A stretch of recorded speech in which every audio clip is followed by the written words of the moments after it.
What's up, everybody? This is Whiskey in the Six. I'm Rob, doing the Ledaig 18-year-old rich peat sherry cask finish, 46.3%. All right, unchill filtered, no added color, all those fun things.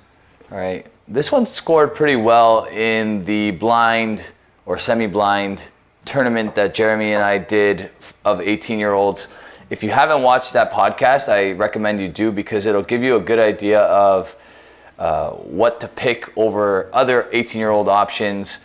Again, little disclaimer there, when doing blind whiskeys, if you're not putting peated whiskey in one category and non-peated whiskey in another, you tend to lean toward the ones that are a little peated because they stand out more than the ones that are not peated. Does it mean they're better? Not necessarily. We talk about that a lot in the actual tournament, but I wanted to bring that up again because each whiskey here has a place and a time, and there's so many factors as to what the score gets on any given day. So don't take these scores to heart. Don't buy solely based on my score or somebody else's score. Look at a bunch of different reviews. If you can, taste it for yourself, because everybody has a different palate. Everybody has a different thing in mind when they're looking for a great whiskey. So that's my spiel, but yeah, let's get to this beautiful Ledaig 18-year-old. On the nose, heavy barbecue. It's Octomore style peat at 46%. That's the way I like to describe this one. And to be specific with Octomore, the 0.3 style peat with the lower ABV, which is really, really nice and approachable. Heavy, sweet, applewood barbecue, smoked, like brisket, smoked, pulled pork, that kind of stuff, with some like barbecue sauce to sweeten it up. That's what you get on the nose here. Some bacon, sweet barbecue sauce, applesauce, maybe a little bit of honey in there as well, like a thick honey. Really, really nice. On the palate,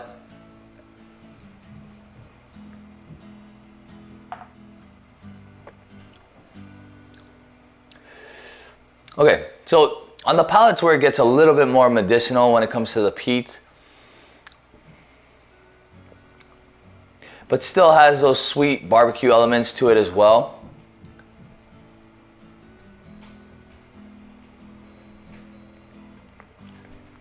It's a bit more iodine-y on the palate, but still really, really nice. A little bit of salt maybe. I really like what Tobermory does with their peated malt, their Ledaig line. It's really good. Some Tobermorys are really good as well. I find the problem with Tobermory is when they go the wine cask route, it tends to be sulfured and not the best. Maybe Ledaig kind of masks it with the peat. You don't really get that sulfur as much. But the Tobermory 12, which I will be reviewing very soon, is really nice. And I don't think it's very sherry cask influence. I think it's more on the bourbon cask influence, and I think personally that's where Tobermory shines. The nose is the best part of this whiskey. If I had to score the nose alone, it would probably be an 89, 90. But when you combine the score all around,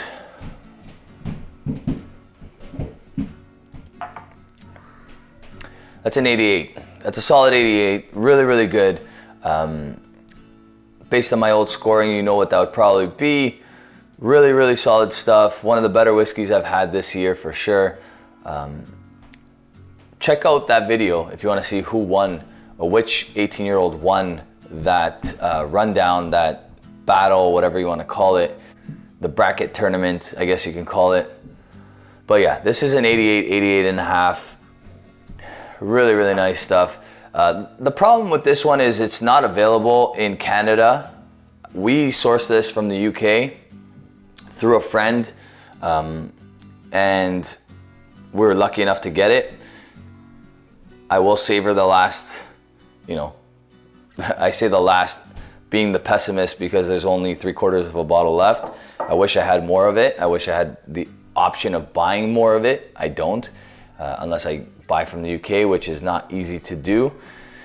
So, like I said, 88.5, really good whiskey. I highly recommend this if you're a peat fan because it's everything you want in a peated whiskey, and it's an easy pour and play whiskey without having to add water or any of those things. All right. That's it for me, guys. Hope you like this video. If you like it, give it a thumbs up. If you really like the video, hit the subscribe button if you haven't already. You can follow me on Instagram, Twitter, Facebook, and support this channel on Patreon. Cheers.